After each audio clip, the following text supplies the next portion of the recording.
The morning sun cast long shadows across the Quantico training grounds as 96 recruits filed onto the rifle range, their boots creating a rhythmic percussion against the packed earth that had been worn smooth by thousands of previous trainees.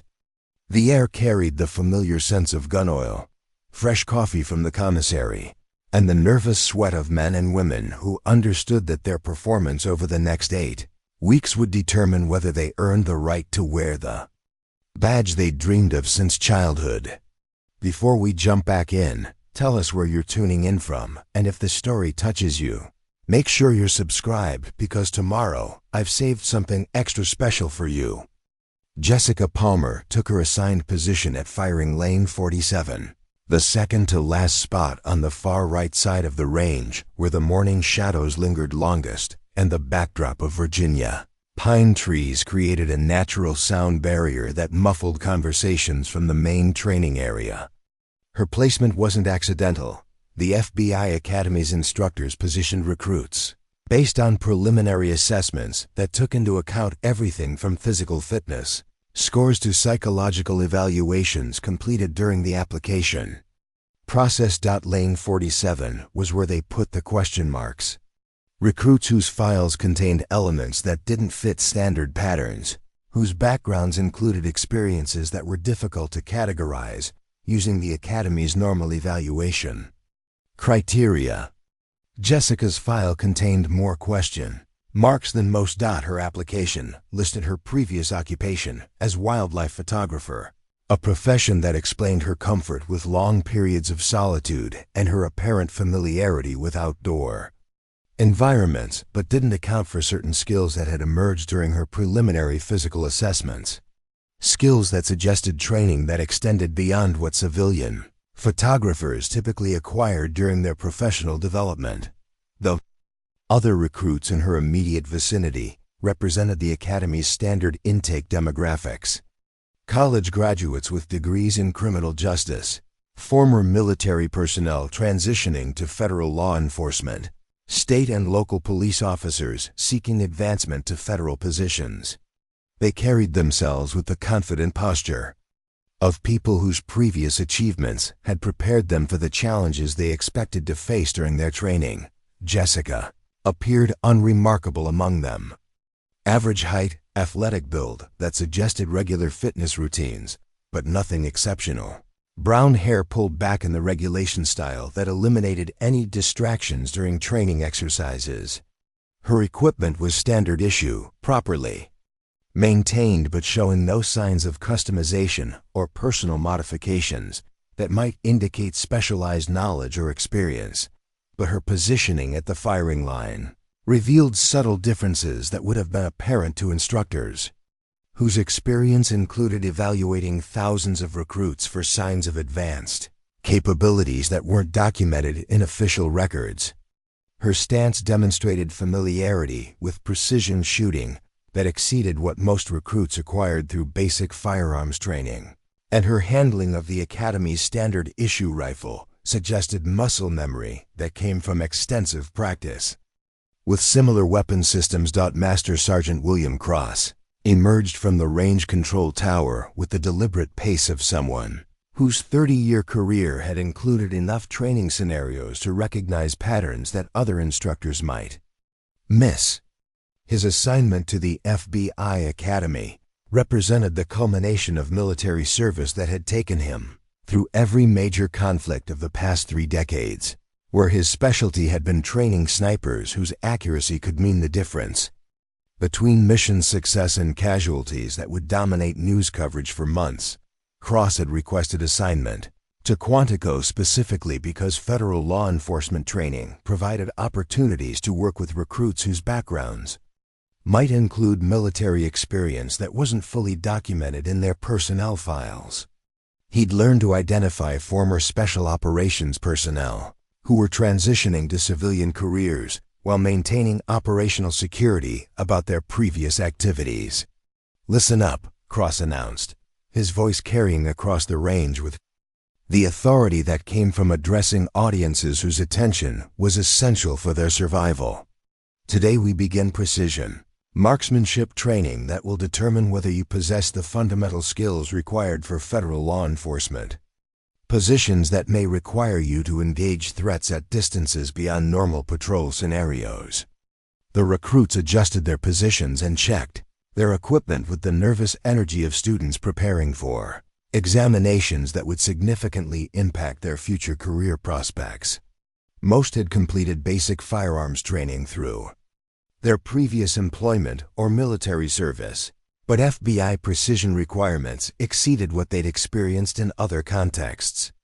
Standard qualification requires 10 shots at 200 yards, with 8 hitting within a 6-inch circle, Cross continued, walking along the firing line while observing each recruit's preparation and equipment handling. Advanced qualification requires 10 shots at 400 yards, with 7 hitting within a 4-inch circle. Jessica listened while performing equipment checks that appeared routine, but were actually more thorough than what most recruits considered necessary for training exercises.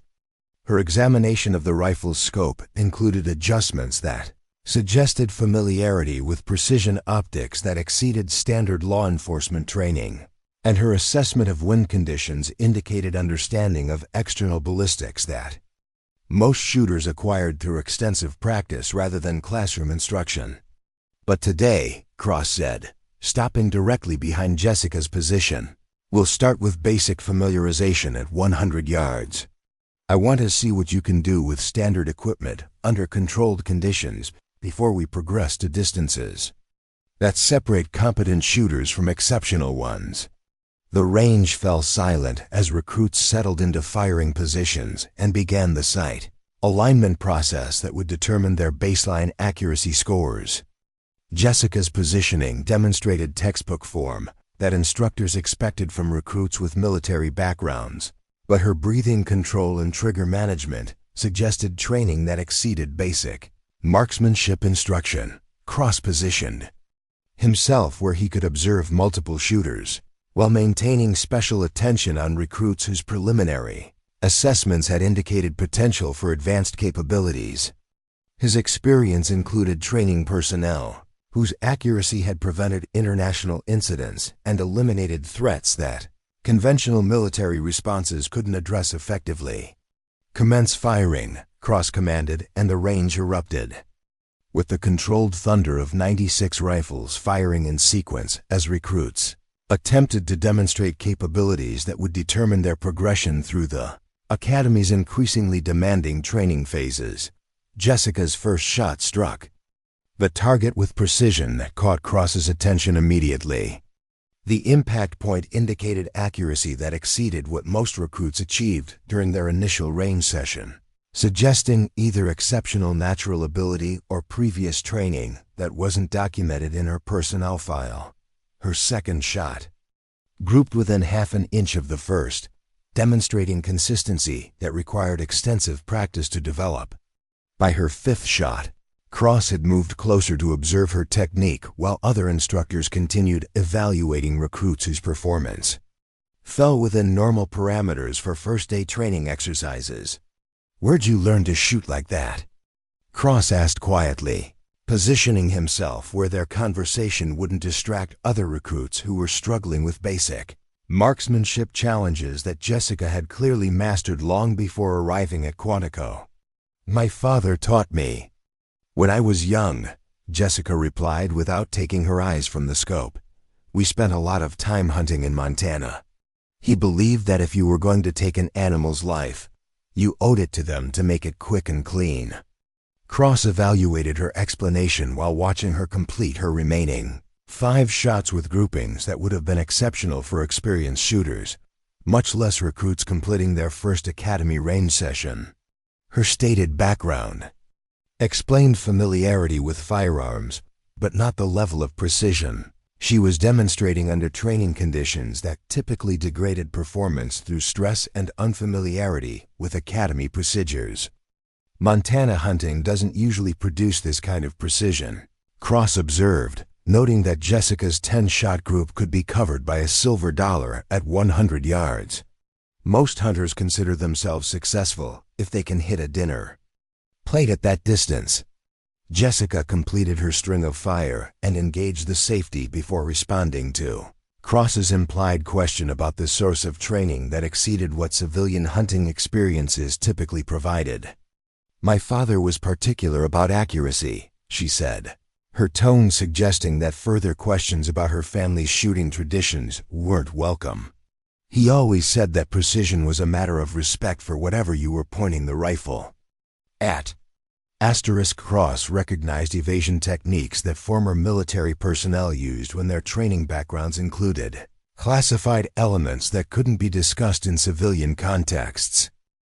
Jessica's performance suggested capabilities that extended far beyond hunting experiences, but her responses indicated that direct questioning wouldn't produce information about training that might have occurred in contexts requiring operational security. "Well," Cross said, making notes on his evaluation clipboard, "your father did excellent work. I'd like to see what you can do when we move back to longer distances." Jessica nodded acknowledgement while cleaning her rifle with methodical precision that reinforced Cross's assessment that her background included training that exceeded civilian marksmanship instruction. Her equipment handling demonstrated familiarity with maintenance procedures that were typically learned through military service or specialized civilian training programs that most wildlife photographers never encountered. As other recruits completed their initial qualification attempts with varying degrees of success, Cross found himself returning his attention to Jessica's position, where she waited with the patient stillness of someone accustomed to long periods of observation and precise timing. Her posture suggested comfort with activities that required sustained focus and careful attention to environmental factors that affected accuracy. The morning's training session would conclude with basic qualification scores that determined recruits' progression to advanced marksmanship training. But Cross had already identified one recruit whose capabilities warranted individual assessment under conditions that would reveal whether her exceptional accuracy extended to scenarios that more closely resembled operational requirements. Jessica Palmer had arrived at Quantico as another wildlife photographer seeking career change to federal law enforcement, but her performance suggested training that placed her in a category that would require evaluation protocols designed for recruits whose backgrounds might include experiences that weren't fully documented in their official personnel files. 3 weeks into training, the Academy's competitive hierarchy had solidified into predictable patterns that reflected both individual capabilities and group dynamics that emerged when high-achieving personalities were placed in environments where success was measured through direct comparison with peers whose ambitions matched their own. Before we jump back in, tell us where you're tuning in from, and if this story touches you, make sure you're subscribed, because tomorrow, I've saved something extra special for you. The undisputed leader of Class 47A was Derek Morrison, a former Marine Corps captain, whose service record included 2 combat deployments and commendations that had earned him early admission to the FBI Academy despite having only 6 months of civilian law enforcement experience. Morrison carried himself with the confident authority of someone accustomed to command positions where his decisions affected other people's lives, and his leadership was rarely questioned. Morrison had established his dominance during the Academy's first week through performances that consistently ranked in the top 5% across all training disciplines. Physical fitness, academic examinations, tactical scenarios, and firearms qualifications had all confirmed his status as the recruit most likely to graduate honors and receive assignment to prestigious field offices that typically recruited only the Academy's most exceptional graduates. His inner circle included Kevin Torres, a former Army Ranger whose special operations background had prepared him for training challenges that overwhelmed recruits with conventional military experience, and Brian Hamilton, a state police detective, whose investigative successes had earned him recommendations from 3 separate field offices that competed for his assignment upon graduation. Together, they formed an informal leadership group that influenced Academy social dynamics through their demonstrated competence and natural charisma that attracted other recruits who recognized the career advantages of association with individuals whose success seemed inevitable. Jessica's presence in their training cohort had initially registered as unremarkable background noise among the 96 recruits whose diverse backgrounds contributed to the Academy's deliberately heterogeneous class composition. Her quiet demeanor and stated civilian background placed her in the category of recruits who were expected to struggle with training demands that favored personnel with military experience and law enforcement backgrounds. But her consistent performance during precision marksmanship training had begun attracting attention that complicated the established social order that Morrison and his associates had worked to maintain through superior performance across all Academy disciplines. "Did you see Palmer's scores yesterday?" Torres asked during their morning coffee ritual in the Academy cafeteria, where informal discussions often provided more valuable information than official briefings about recruit performance and instructor evaluations. Morrison reviewed the range qualification scores that were posted daily to encourage competition among recruits while providing transparency about individual progress.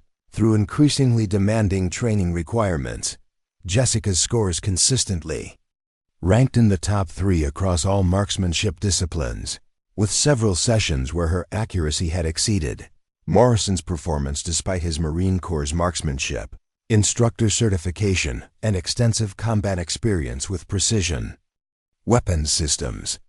"Beginner's luck," Morrison replied, though his tone suggested uncertainty about an explanation that was becoming less credible as Jessica's exceptional performance continued through progressively more challenging training scenarios. Hamilton studied the scores with the analytical attention that had made him successful as an investigative detective. "She's been consistently exceptional for 3 weeks. That's not luck, that's training that exceeds what civilian hunters typically receive." The conversation reflected growing concern among the Academy's top performers about competition from someone whose background didn't explain capabilities that were influencing instructor attention and potentially affecting the distribution of recognition that determined post-graduation assignments to elite federal law enforcement positions. "Maybe we should invite her to join our study group," Torres suggested, though his tone indicated the invitation would be extended for intelligence-gathering purposes rather than genuine acceptance of someone whose unexpected competence threatened their established dominance. Morrison's response revealed the competitive calculations that drove his assessment of threats to his leadership position within the training cohort. "Or maybe we should find out what she's really qualified to do when the pressure increases." The opportunity for evaluation arrived during the Academy's monthly Advanced Marksmanship Challenge, a voluntary competition that allowed recruits to attempt shooting scenarios that exceeded standard qualification requirements while providing instructors with information about individual capabilities that might indicate suitability for specialized assignments requiring exceptional precision. The challenge included multiple stages that tested accuracy under various conditions, designed to simulate operational scenarios where federal agents might be required to engage threats at extended distances while accounting for environmental factors that affected bullet trajectory and impact precision. Stage 1 required 5 shots at 300 yards with iron sights, simulating scenarios where scope-equipped rifles might not be available but precision engagement remained necessary for mission success or officer safety. Stage 2 extended the distance to 500 yards with standard issue scopes, testing abilities that would qualify agents for counter-sniper positions or rural operations where long-range engagement capabilities provided tactical advantages over conventional patrol weapons. Stage 3 challenged participants to engage targets at 700 yards while accounting for wind conditions that required real-time adjustments based on environmental observation and ballistic calculation that exceeded what most law enforcement personnel ever encountered during their careers. Morrison had dominated previous monthly challenges through performances that reinforced his reputation as the Academy's most capable marksman, achievements that had earned him recognition from instructors whose recommendations would influence his post-graduation assignment opportunities. But Jessica's decision to participate in the Advanced Marksmanship Challenge represented the first time she would compete directly against Morrison and his associates under conditions that would reveal whether her consistent range performance translated to exceptional capabilities under pressure. "This should be interesting," Morrison told his study group as they observed Jessica completing her equipment inspection with the methodical precision that had become her trademark during range sessions. "Let's see how the wildlife photographer handles real shooting challenges." Master Sergeant Cross positioned himself where he could observe all participants, while maintaining special attention on the competition between Morrison and Jessica, whose contrasting backgrounds and training methodologies would be tested under conditions that revealed capabilities that couldn't be faked through temporary good fortune or favorable environmental conditions. "Stage 1 begins in 5 minutes, Cross announced. "Iron sights only, 5 shots at 300 yards. Your target is an 8-inch circle that represents center mass at operational distances where precise shot placement determines whether threats are neutralized or continue posing risks to innocent civilians." Morrison settled into his firing position with the confident efficiency of someone whose previous successes had eliminated doubt about his ability to maintain superior performance under increased difficulty. His breathing control and sight alignment demonstrated textbook form that instructors expected from recruits with advanced military training. Jessica took her position 3 lanes away, her preparation routine identical to what Cross had observed during standard qualification sessions. No apparent nervousness about increased distance or competitive pressure, just the same methodical approach that had produced consistent, exceptional accuracy throughout her academy training. Torres and Hamilton positioned themselves where they could observe both competitors while maintaining the appearance of casual interest, rather than the focused attention that reflected their concern about Jessica's potential to upset the competitive balance that had favored their group throughout the training cycle. "Commence firing," Cross commanded, and the range echoed with the deliberate rhythm of precision shots as participants attempted to demonstrate capabilities that would separate exceptional performers from competent ones under conditions that more closely resembled operational requirements than standard qualification exercises. Morrison's first shot struck within 2 inches of the target center, a performance that would have been exceptional for most recruits, but represented standard execution for someone with his documented capabilities and previous achievements. Jessica's first shot struck the target center with precision that caused Cross to immediately focus his binoculars on her lane while other instructors continued monitoring participants, whose performance fell within expected parameters for the increased difficulty level. By the completion of Stage 1, Morrison had achieved a respectable grouping that demonstrated competence appropriate for his background and training, while Jessica had produced 5 shots that could be covered by a tennis ball at 300 yards with iron sights. The performance disparity would only increase as the competition progressed to longer distances that revealed the true scope of capabilities that Jessica had been concealing beneath the modest demeanor of someone whose background supposedly included only civilian hunting experience with her particular father in Montana. Stage 2 of the Advanced Marksmanship Challenge moved participants to the 500-yard line, where targets appeared as small orange diamonds against the backdrop of Virginia hills that rolled away from the academy grounds like green waves frozen in perpetual motion. At this distance, environmental factors became critical variables that separated theoretical knowledge from practical application under conditions that tested both technical skill and psychological resilience. Morrison adjusted his scope with mechanical precision, making calculations based on ballistic charts he'd memorized during his Marine Corps' advanced marksmanship training. Wind speed at 8 miles per hour from the northwest, temperature 72 degrees, humidity at 60%. variables that required mathematical adjustments to point of aim that would compensate for bullet drop and drift over the extended flight time to target.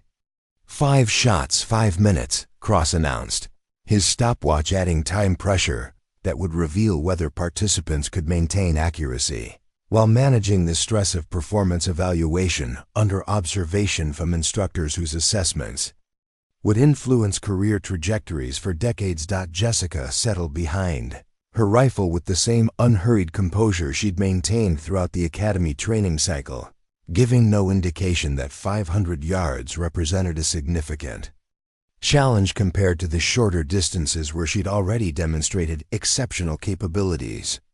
Her scope adjustments appeared minimal, suggesting either supreme confidence in her equipment or calculation methods that didn't require the extensive mathematical preparation that other participants were completing. Morrison fired his first shot. After 45 seconds of careful preparation, his breathing control and trigger squeeze, demonstrating textbook form that instructors expected from recruits with documented precision training. The impact struck within 3 inches of the target center, a performance that would qualify him for specialized assignments requiring advanced marksmanship capabilities. Torres nodded approval at Morrison's shot placement while maintaining his position where he could observe Jessica's technique and timing. As a former ranger, his experience included enough precision shooting to recognize exceptional performance when he witnessed it, and Jessica's preparation routine continued to suggest training that exceeded what civilian hunters typically acquired. Jessica fired her first shot 60 seconds after Morrison, having spent less time on visible calculations, while achieving impact precision that placed her bullet within 1 inch of the target center. The performance differential was becoming impossible to attribute to luck or favorable conditions, suggesting capabilities that warranted serious evaluation of her stated background and training history. Impressive consistency, Hamilton murmured, his detective instincts recognizing patterns that indicated systematic training rather than natural talent enhanced by hunting experience. She's shooting like someone who's done this professionally. Morrison completed his 5-shot string with groupings that demonstrated competence appropriate for his documented military background, achieving scores that would typically rank among the Academy's top performances for extended distance precision shooting. But Jessica's completion of Stage 2 produced groupings that could be covered by a baseball at 500 yards, accuracy that prompted immediate consultation between Cross and the Academy's other marksmanship instructors. "Ma'am," Cross addressed Jessica as participants prepared for the final stage, "I need to ask about your previous shooting experience. The level of precision you're demonstrating exceeds what civilian hunting typically develops, even with extensive practice." Jessica's response maintained the same polite deflection she'd used throughout the academy training when instructors questioned capabilities that seemed inconsistent with her documented background. "My father was very thorough about accuracy training. He believed that precision was a responsibility that came with firearms ownership." Cross studied her with the careful attention of someone whose 30-year career had included enough interactions with former special operations personnel to recognize evasion techniques that protected classified information while maintaining operational security in civilian contexts. "Your father must have been quite an instructor," Cross replied, his tone suggesting that further investigation would be forthcoming, regardless of her willingness to provide additional details about training that exceeded normal civilian parameters. Stage 3 moved participants to 700 yards, a distance that transformed precision shooting from mechanical execution into an art form that required understanding of external ballistics, environmental observation, and psychological control that few federal agents ever mastered during their entire careers.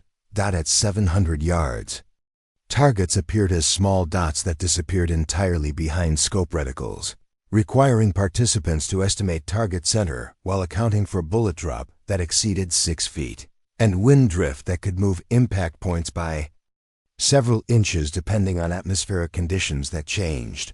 Throughout the shooting session, Morrison studied the range through his spotting scope, calculating wind speed variations at different distances that would affect bullet trajectory. During the nearly 2-second flight time from muzzle to target, the mathematical complexity approached the limits of what field calculations could manage without computer assistance, requiring experience that exceeded what most military training provided. "This is getting serious," Torres observed, recognizing that 700-yard precision shooting separated recreational marksmen from professionals whose training included scenarios requiring exceptional long-range capabilities. Jessica completed her wind assessment and range estimation with efficiency that suggested familiarity with long-distance shooting that extended far beyond hunting scenarios. Her preparation time remained shorter than what other participants required, indicating calculation methods that reflected extensive practice under similar conditions. Morrison fired his first shot after extensive preparation, achieving impact within 5 inches of the target center, despite environmental challenges that degraded accuracy for even experienced marksmen. His performance demonstrated capabilities that would qualify him for federal positions requiring advanced precision shooting, maintaining his status among the Academy's elite performers.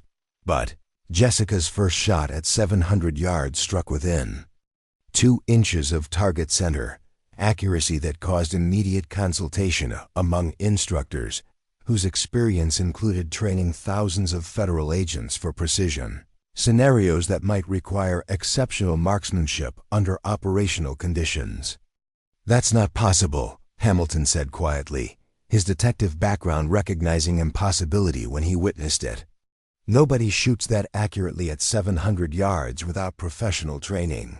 That exceeds what any civilian develops through hunting." Cross positioned himself where he could observe Jessica's technique while maintaining radio contact with the Academy's senior marksmanship instructors, whose expertise would be required to evaluate performance that exceeded normal Academy parameters. For recruit capabilities, Jessica completed her remaining 4 shots with consistency that eliminated any possibility of fortunate accuracy, producing groupings that professional snipers would consider exceptional under controlled conditions with precision equipment that exceeded what the TVK Academy provided for standard training exercises. Morrison completed Stage 3 with respectable performance that demonstrated advanced capabilities appropriate for his military background. But Jessica's final grouping could be covered by a soda can at 700 yards, precision that prompted immediate administrative review of her Academy file and background investigation. "Miss Palmer," Cross said as participants completed their equipment cleaning, "I need you to report to the Academy Administrator's office immediately following this exercise. Your performance today requires evaluation that exceeds my authority as a marksmanship instructor." The announcement carried implications that extended beyond academic recognition for exceptional performance, suggesting that Jessica's capabilities had attracted attention from officials whose responsibilities included identifying recruits whose backgrounds might require verification through channels that exceeded normal Academy investigation procedures. Morrison and his associates exchanged glances that reflected recognition that their competitive assumptions had been catastrophically incorrect, and that Jessica Palmer represented capabilities that placed her in categories that extended far beyond wildlife photography and civilian hunting experience. The point of no return had been reached. Jessica's demonstration of professional-level precision shooting under Academy observation would trigger investigations that would either confirm her stated background or reveal training that required explanations she might not be prepared to provide to federal investigators whose clearance levels allowed access to classified personnel records. Her exceptional performance had eliminated the possibility of continued anonymity within the Academy's training environment, forcing choices about disclosure that would determine whether her federal law enforcement career continued under her current identity or evolved into something that acknowledged capabilities she'd been working to conceal.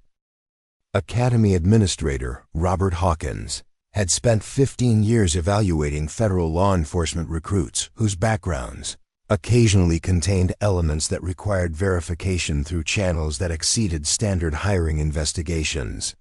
His office overlooked the Quantico training grounds from the 3rd floor of Jefferson Hall, where floor-to-ceiling windows provided views of outdoor exercise areas where recruits demonstrated capabilities that would determine their suitability for careers protecting American citizens from threats that required exceptional skill and unwavering dedication. Jessica entered his office 30 minutes after completing the Advanced Marksmanship Challenge, her academy uniform properly maintained and her demeanor reflecting the respectful attention that recruits learned to display when summoned for administrative conferences that might affect their training status or graduation prospects. "Miss Palmer," Hawkins said, gesturing toward the chair positioned across from his desk, "please have a seat. We need to discuss your performance during today's marksmanship evaluation." Jessica sat with the composed posture she'd maintained throughout her academy training, giving no indication that administrative scrutiny represented anything more than routine evaluation procedures that all recruits experience during their progression through increasingly demanding training requirements.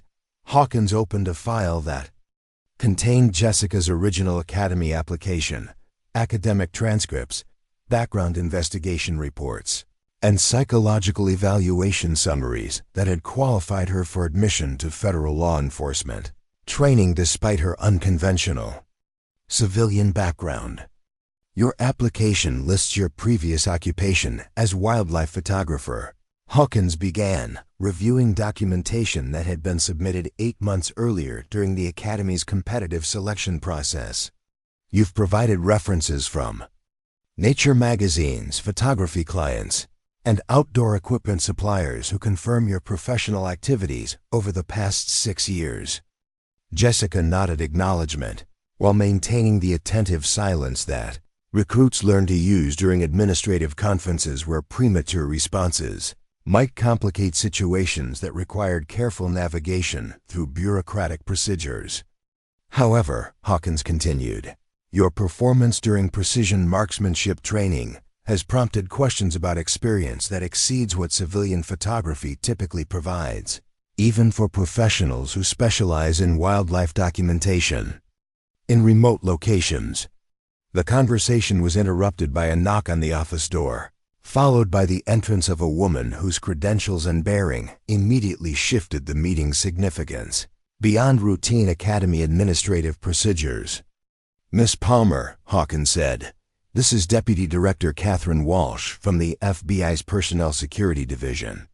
She'd be joining our conversation because your marksmanship scores have triggered review protocols that require evaluation by personnel with appropriate clearance levels." Deputy Director Walsh took a seat beside Hawkins' desk, her positioning allowing direct observation of Jessica's responses while maintaining access to files that contained information requiring security clearances that exceeded normal academy administrative authority. "Miss Palmer," Walsh began, her tone carrying the professional courtesy that federal investigators used when addressing individuals whose backgrounds might contain classified elements. "We've reviewed your academy performance records and found capabilities that warrant additional verification of your stated experience and training background." Jessica maintained her composed attention while internally calculating whether her operational security could withstand investigation by personnel whose clearance levels might allow access to records that were supposed to have been sealed or destroyed when her previous assignments concluded. "Specifically," Walsh continued, opening a folder that contained photographs and documentation that Jessica recognized despite their classified markings, "your precision shooting performance matches capabilities that we've documented among personnel with advanced military training that isn't typically available through civilian channels." The photograph showed shooting targets with groupings that Jessica had produced during classified training exercises 3 years earlier, when her official existence had involved assignments that required capabilities exceeding what conventional military training provided to standard special operations personnel. These targets were photographed during training exercises conducted by a classified program that recruited personnel for individual operations, requiring exceptional marksmanship capabilities under extreme conditions, Walsh explained. Studying Jessica's expression for recognition or denial that would indicate whether direct confrontation was necessary, Jessica realized that her operational security had been compromised by performance patterns that federal investigators could match against classified records that weren't supposed to be accessible through normal academy channels, but apparently remained available to personnel whose responsibilities included monitoring former special operations personnel. "I'm not familiar with those photographs," Jessica replied carefully, maintaining the denial protocols that had been drilled into her during training that prepared personnel for capture or investigation scenarios where disclosure might compromise ongoing operations or endanger other personnel. Walsh smiled with the expression of someone whose investigation had been thorough enough to eliminate uncertainty about identities that were protected by classification levels and bureaucratic procedures, designed to maintain operational security for personnel whose activities required protection from foreign intelligence services. Jessica Catherine Palmer, Walsh said, using Jessica's full legal name along with details that weren't included in her academy application. Born in Helena, Montana, graduated from Montana State University with honors in mechanical engineering. Recruited for Army Special Operations after demonstrating exceptional aptitude for precision shooting and individual combat scenarios. Jessica's composed facade began showing strain as Walsh continued reciting background information that should have been sealed in classified files that weren't accessible through normal federal law enforcement channels. Selected for the Advanced Individual Capabilities Program after completing Ranger training with distinguished performance.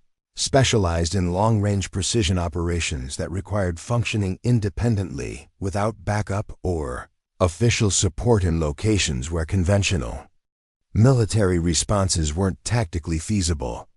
The revelation that her classified background was known to academy personnel eliminated Jessica's remaining options for maintaining her civilian cover story and forced decisions about disclosure that would determine whether her federal law enforcement career continued under official sanction or ended through termination procedures designed to protect classified programs. The Advanced Individual Capabilities Program, Walsh continued, trained personnel for operations that officially never occurred, conducting missions that prevented conflicts requiring conventional military responses, while eliminating threats that exceeded diplomatic solution capabilities. Jessica understood that denial would be pointless with investigators whose access to classified records exceeded her previous assessment of academy security clearance levels and background verification procedures. 4 years of operations in locations that don't appear on maps, Walsh said, displaying additional photographs that showed Jessica in military gear during training exercises that had prepared her for missions requiring capabilities that exceeded what conventional special forces training provided. Missions that saved lives and prevented international incidents while maintaining plausible deniability for American involvement in activities that required solutions extending beyond what diplomatic or conventional military responses could achieve effectively. The photographs documented Jessica's progression through training that had transformed her from an exceptional college graduate into an individual operator whose capabilities exceeded what most military personnel acquired during entire careers. Dedicated to special operations. The program was terminated 18 months ago, Walsh concluded, due to budget cuts and political changes that prioritized diplomatic solutions over direct action responses to threats that required immediate resolution through unconventional methods. Jessica realized that her transition to civilian life and subsequent Academy application had been monitored by federal agencies whose responsibilities included tracking former special operations personnel who might be seeking careers that utilized capabilities developed through classified training programs. Miss Palmer, Walsh said, closing the classified files. The question now is whether you're interested in continuing your federal service through assignments that would utilize your exceptional capabilities while providing official sanction and support that your previous operations necessarily lacked. The revelation that her cover had been penetrated by investigators who possessed complete knowledge of her classified background created opportunities for official acknowledgement of capabilities she'd been working to conceal while opening possibilities for assignments that would allow her to serve her country through recognized channels rather than the isolated operations that had characterized her previous military service. Jessica's response would determine whether her academy training continued under her current identity or evolved into something that acknowledged the full scope of capabilities that had made her one of the most effective individual operators in American military history, despite her official non-existence in conventional personnel records. Jessica's silence stretched for 47 seconds, while she evaluated options that would determine whether her federal law enforcement career continued under official acknowledgement of her capabilities or ended through termination procedures that would return her to civilian life with enhanced surveillance that might restrict her future employment opportunities. Deputy Director Walsh, Jessica finally replied, abandoning the evasive responses that had protected her operational security throughout the academy training cycle. I assume this conversation is being recorded for administrative purposes that extend beyond normal academy evaluation procedures. Walsh nodded while activating a digital recording system that would document Jessica's statements for review by federal officials whose clearance levels allowed access to personnel decisions involving former special operations personnel with classified backgrounds. Before I respond to your offer, Jessica continued, I need to understand the scope of assignments that would utilize capabilities developed through programs that were designed for operations requiring plausible deniability and minimal official oversight.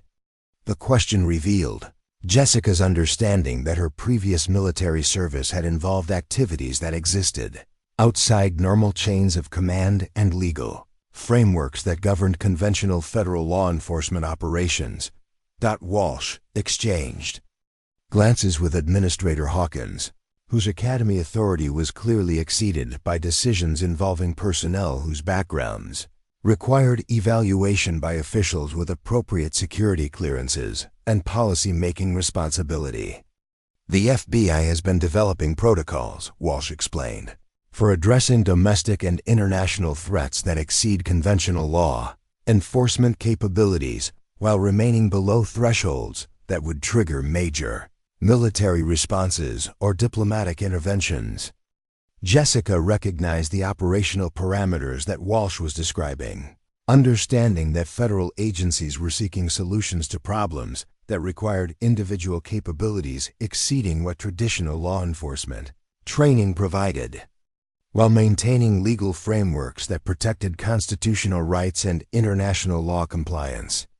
These threats include criminal enterprises with international connections that exploit jurisdictional limitations affecting conventional investigation methods, terrorist operations that utilize sophisticated technology and training that exceeds what local law enforcement can address effectively, and foreign intelligence activities that require countermeasures extending beyond what diplomatic protests can achieve.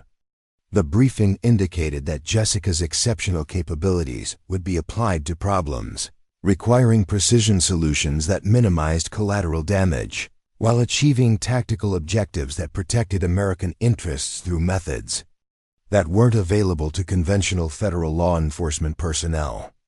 Assignments would be conducted under official federal authority, Walsh continued, with legal protection and resource support that your previous operations necessarily lacked due to their classified nature and political requirements for plausible deniability.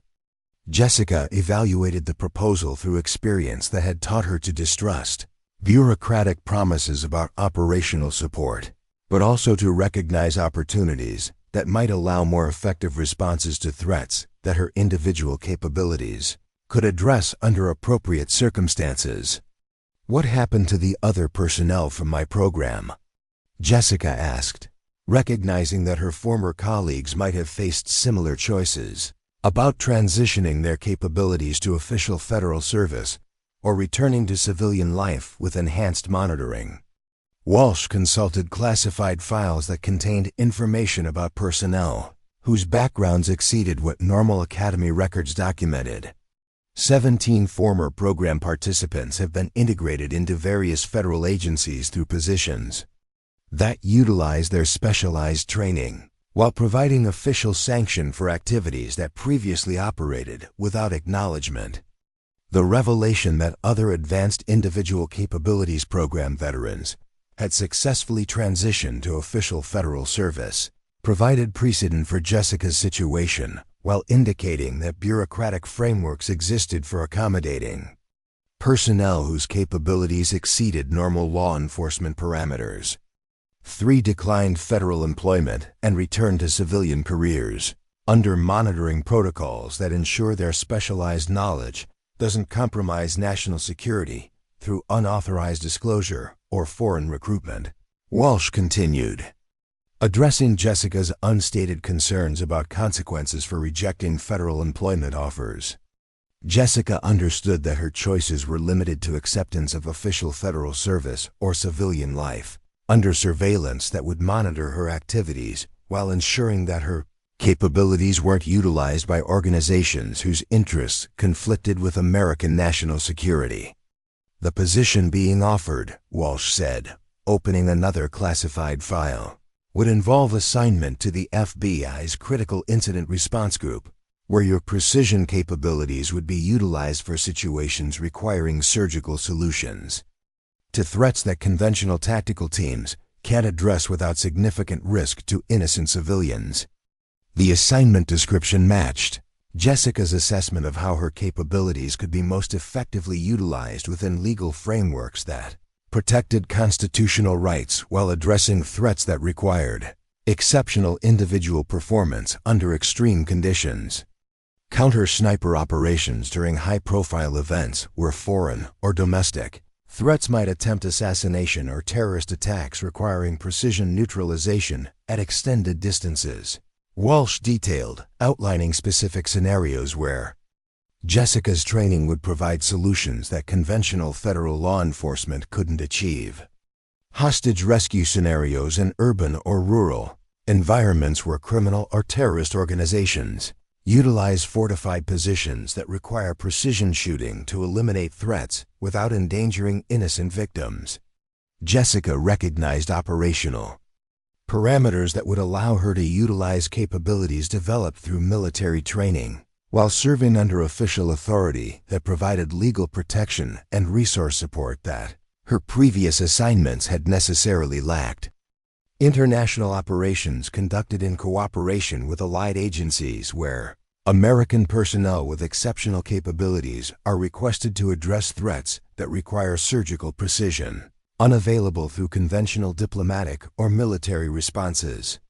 The briefing concluded with assignment details that would return Jessica to operational status, while providing official recognition and support that transformed her from an isolated individual operator into a federal agent whose exceptional capabilities were acknowledged and utilized through proper legal channels. "I accept the assignment," Jessica said, understanding that her decision would end her academy training under false identity, while beginning official federal service that acknowledged the full scope of capabilities she'd been working to conceal. Walsh smiled with satisfaction that reflected successful recruitment of personnel whose capabilities were essential for addressing threats that required solutions extending beyond what conventional federal law enforcement could provide effectively. "Your academy training will be modified to include specialized courses that prepare you for Critical Incident Response Group assignment while maintaining cover stories that protect operational security for missions requiring discretion about American capabilities. The administrative changes would allow Jessica to complete her federal law enforcement training while receiving additional instruction that prepared her for assignments utilizing precision shooting capabilities that exceeded what standard FBI training provided to conventional agents. Asterisk, Master Sergeant Cross will be informed that your exceptional marksmanship performance has qualified you for specialized training that explains your capabilities while protecting information about your previous military service that requires continued classification. The solution preserved Jessica's operational security while providing explanation for capabilities that had attracted attention from instructors, whose experience included training thousands of federal agents for precision scenarios that might require exceptional marksmanship under operational conditions. Derek Morrison and the other recruits will be told that your performance has earned selection for advanced training that isn't available to standard academy participants, Walsh concluded, addressing Jessica's concerns about social dynamics that had been complicated by her exceptional performance during competitive evaluations. The explanation would satisfy academy personnel curiosity while protecting classified information about Jessica's background and future assignments that required operational security exceeding what normal federal law enforcement positions demanded. Jessica's transition from anonymous recruit to acknowledged federal operator with exceptional capabilities had been completed through administrative procedures that recognized her unique qualifications while providing an official framework for utilizing skills that had been developed through classified military training designed to address threats requiring individual solutions, exceeding conventional response capabilities. 2 years after her transition to the FBI's Critical Incident Response Group, Special Agent Jessica Palmer stood on the rooftop of a Dallas federal building, her precision rifle equipped with advanced optics that allowed target identification at distances exceeding 1,200 yards. Below her, a hostage situation had developed when armed criminals had taken control of a downtown bank, during what intelligence indicated was an attempt to eliminate witnesses to international money laundering operations that funded terrorist activities across 3 continents. The crisis had evolved beyond local law enforcement capabilities when the suspects demonstrated military-grade equipment and tactical training that suggested foreign intelligence support exceeding what domestic criminal enterprises typically possessed. Standard FBI tactical response protocols were inadequate for adversaries, whose capabilities included anti-personnel devices and strategic positioning that eliminated conventional assault options without significant risk to innocent civilian hostages. Jessica's assignment represented the evolution of federal law enforcement responses to threats that required individual capabilities exceeding what traditional team-based operations could achieve when conventional tactics were neutralized by sophisticated opposition that exploited urban environments to maximize civilian casualties during law enforcement responses. Falcon 1, this is Command. The voice in Jessica's earpiece belonged to Deputy Director Walsh, whose responsibilities now included coordinating operations that utilized former special operations personnel whose exceptional capabilities provided solutions to problems that couldn't be addressed through standard federal law enforcement procedures. Command, Falcon 1 has positive identification on 3 targets with clear shots available, Jessica reported, her scope revealing hostile positions that were invisible to ground-based tactical teams whose approach routes were covered by interlocking fields of fire designed to prevent conventional rescue attempts. Be advised, Falcon 1. Intelligence indicates hostiles are prepared to execute civilians if standard tactical assault is attempted. Your precision engagement represents the only viable option for preserving innocent lives, while neutralizing threats that exceed conventional response capabilities. Jessica understood that her mission represented the culmination of federal recognition that individual operators with exceptional capabilities were essential for addressing modern threats that combined criminal enterprises with terrorist methodologies, and foreign intelligence support that created scenarios requiring surgical solutions, unavailable through traditional law enforcement approaches. Her first shot eliminated the primary threat at 847 yards, a precision engagement that neutralized hostile capability, while providing tactical teams with opportunities to advance without exposure to defensive positions that had prevented conventional rescue operations. The second engagement occurred at 1,106 yards under environmental conditions that required real-time calculation of wind drift and atmospheric pressure changes that affected bullet trajectory over extended flight distances. The shot eliminated a secondary threat whose positioning had provided overwatch protection for remaining hostiles, while maintaining weapon systems capable of inflicting mass casualties among civilian hostages. Jessica's third engagement represented the longest precision shot in FBI operational history, eliminating a threat at 1,387 yards, with accuracy that preserved innocent lives while concluding a crisis that had threatened to escalate into an international incident requiring military responses that would have generated political complications lasting for decades. Falcon 1, all threats neutralized. Jessica reported as federal tactical teams secured the scene and began evacuating civilians, whose lives had been preserved through precision capabilities that eliminated hostile threats without collateral damage that conventional assault tactics might have produced. The operation concluded with successful preservation of 17 civilian hostages and recovery of evidence that exposed international criminal networks whose activities had funded terrorist operations while exploiting American financial systems to transfer resources supporting hostile foreign intelligence activities. But Jessica's mission represented more than tactical success in a single crisis. Her transition from isolated military operator to official federal agent had established precedents for utilizing exceptional individual capabilities within legal frameworks that protected constitutional rights while addressing threats that required solutions exceeding what conventional law enforcement could provide. 6 months later, Jessica addressed a classified conference at Quantico, where federal law enforcement leaders from multiple agencies gathered to evaluate programs that integrated former special operations personnel into civilian law enforcement, roles that utilized their exceptional capabilities while maintaining operational security and legal compliance. The Advanced Individual Capabilities Program veterans, Jessica told the audience of senior federal officials, represent resources that were developed through military training designed to address threats requiring individual solutions that exceeded conventional military response capabilities. Her presentation included case studies documenting successful operations where former special operations personnel had provided solutions to domestic and international threats that conventional federal law enforcement couldn't address effectively, without significant risk to innocent civilians or American political interests.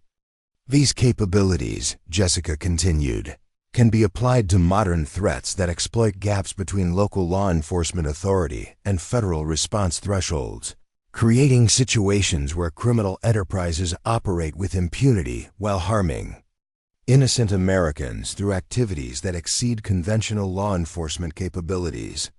The briefing outlined systematic approaches for identifying, recruiting, and integrating former special operations personnel whose backgrounds included training that exceeded what civilian federal agencies typically provided, while ensuring that exceptional capabilities were utilized within legal frameworks that protected constitutional rights and international law compliance. Human trafficking networks that utilize sophisticated technology and international resources to exploit victims while avoiding detection through methods that exceed what traditional investigation techniques can address effectively. Jessica's examples demonstrated how precision capabilities could be applied to criminal enterprises that required individual responses, exceeding what team-based operations could achieve when conventional tactics were neutralized by sophisticated opposition that exploited legal protections and jurisdictional limitations. International cybercriminal organizations that conduct financial attacks against American infrastructure while operating from locations that prevent conventional law enforcement responses through diplomatic or extradition procedures. The presentation concluded with policy recommendations for expanding programs that integrated exceptional individual capabilities into federal law enforcement while maintaining oversight that ensured activities remained within legal parameters that protected American constitutional principles and international law compliance. Jessica's transformation from anonymous academy recruit to recognized federal operator with exceptional capabilities had established frameworks that allowed other former special operations personnel to transition their military training into civilian law enforcement careers that served American interests through official channels rather than isolated operations that lacked legal protection and resource support. Her story demonstrated that individual excellence, properly recognized and supported, could provide solutions to modern threats that required capabilities exceeding what conventional approaches could achieve while maintaining democratic accountability and legal compliance that protected American values and constitutional rights. The Academy's current training protocols now included identification procedures for recruits whose backgrounds might include undocumented capabilities that could be utilized for federal law enforcement, assignments requiring exceptional individual performance under extreme conditions. Master Sergeant Cross had been promoted to develop specialized training programs that prepared selected recruits for assignments that utilized precision capabilities, while providing cover stories that protected operational security for missions requiring discretion about American federal law enforcement capabilities. Derek Morrison had graduated with honors and received an assignment to a prestigious field office, where his conventional capabilities served American law enforcement effectively within traditional parameters that didn't require the exceptional individual performance that Jessica's assignments demanded. But Morrison's academy experience had taught him to recognize that individual excellence could exceed apparent limitations when proper training, dedication, and opportunity combined to produce capabilities that seemed impossible until they were demonstrated under conditions that revealed the difference between competence and exceptional performance. Jessica's message to current academy recruits emphasized that excellence wasn't limited by background, appearance, or initial assessments that might underestimate individual potential for exceptional achievement through dedication, training, and commitment to serving something larger than personal advancement. Every person possesses capabilities that exceed their current understanding. Jessica told graduating classes whose futures would be determined by their willingness to pursue excellence beyond what seemed possible based on their starting points or other people's expectations about their potential. The question isn't whether you have exceptional capabilities. The question is whether you're willing to develop them through training, dedication, and commitment that exceeds what most people consider necessary for success.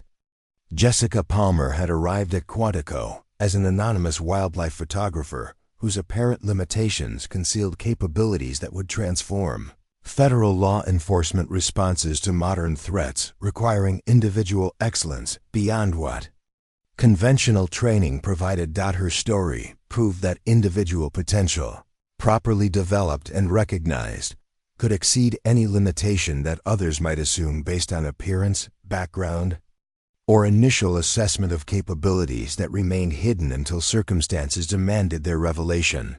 The choice facing every person who heard her story was simple but profound. What exceptional capabilities are you concealing that could serve purpose is larger than your current understanding of your own potential?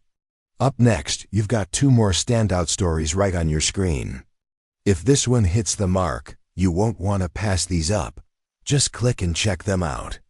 And don't forget to subscribe and turn on the notification bell so you don't miss any upload from us.